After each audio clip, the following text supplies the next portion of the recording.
Россия всегда মধ্যপ্রাচ্যের আকাশে যখন যুদ্ধের লেলিহান শিখা, তখন মস্কো থেকে ভেসে আসছে কড়া বার্তা। ইরানের উপর হামলা বন্ধে আমেরিকা ও ইসরায়েলকে সরাসরি সতর্ক করেছে রাশিয়া। মস্কো বলছে পুরো মধ্যপ্রাচ্যকে অস্থিরতার গভীরে ঠেলে দিচ্ছে অবিবেচনামূলক এই মার্কিন পদক্ষেপ। একই সঙ্গে কূটনৈতিক সমাধানের আহ্বান জানিয়ে পর্দার আড়ালে ইরানের পাশে থাকার কৌশলগত বার্তা দিয়েছে পুতিন প্রশাসন।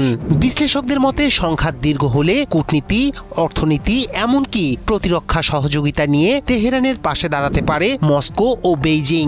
প্রশ্ন এখন একটাই, এই সংকট কি আঞ্চলিক সীমা ছাড়িয়ে বিশ্ব শক্তির মুখোমুখি অবস্থানে রূপ নেবে? বিশ্ব তাকিয়ে তেহরান, মস্কো আর ওয়াশিংটনের দিকে। মধ্যপ্রাচ্যের উত্তেজনা যখন চরমে, তখন মস্কো থেকে এসেছে নতুন কূটনৈতিক বার্তা। ইরানের ভূখণ্ডে হামলা বন্ধে আমেরিকা ও ইসরায়েলের প্রতি আহ্বান জানিয়েছে রাশিয়া। অবিলম্বে সব পক্ষকে রাজনৈতিক ও কূটনৈতিক সমাধানের পথে ফেরার তাগিদ দিয়েছে দেশটির পররাষ্ট্র মন্ত্রণালয়।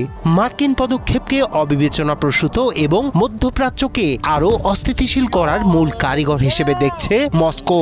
আন্তর্জাতিক আইন, পারস্পরিক শ্রদ্ধা এবং স্বার্থের ভারসাম্যের ভিত্তিতে শান্তিপূর্ণ সমাধানে সহযোগিতার প্রস্তুতির কথাও জানিয়েছে ক্রেমলিন। এদিকে রাশিয়ার সাবেক প্রেসিডেন্ট দিমিত্রি মেদভেদ কঠোর ভাষায় আমেরিকার সমালোচনা করে বলেছেন, তথাকথিত শান্তি প্রতিষ্ঠার আলোচনা ছিল ছদ্মাবরণ। তার মতে ইরানের সঙ্গে আলোচনার আড়ালে চলছিল চাপের কৌশল। বিশ্লেষকরা বলছেন, সংঘাত দীর্ঘস্থায়ী হলে কেবল কূটনৈতিক বিবৃতি দিয়েই থেমে থাকবে না রাশিয়া। গত কয়েক বছরে গভীর হয়েছে তেহরান মস্কোর সামরিক ও কৌশলগত সম্পর্ক। প্রতিরক্ষা প্রযুক্তি, গোয়েন্দা তথ্য বিনিময় এবং যৌথ মহড়ার মাধ্যমে বেড়েছে দুই দেশের সহযোগিতা।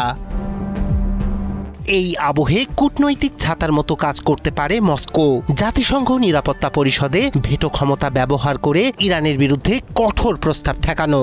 দ্বিতীয়ত, উন্নত আকাশ প্রতিরক্ষা ব্যবস্থা, রাডার প্রযুক্তি, ইলেকট্রনিক ওয়ারফেয়ার সাপোর্ট এবং গোয়েন্দা তথ্য সরবরাহ করে পাশে থাকবে পুতিন।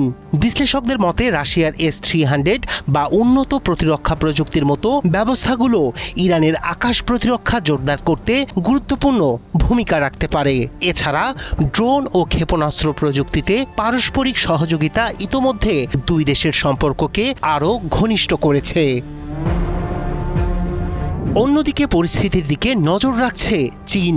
বেইজিং ঐতিহ্যগতভাবে মধ্যপ্রাচ্যে স্থিতিশীলতা চায়, কারণ জ্বালানি নিরাপত্তা তার অর্থনীতির জন্য গুরুত্বপূর্ণ। তবে সংঘাত দীর্ঘ হলে অর্থনৈতিক ও কূটনৈতিক সমর্থনের মাধ্যমে ইরানের পাশে দাঁড়াতে পারে শি প্রশাসন।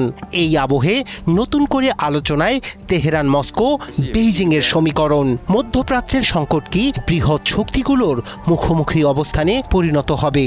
উত্তর মিলবে সময়ের সাথে। রায়হান কবির, শুভ্র, ৭১।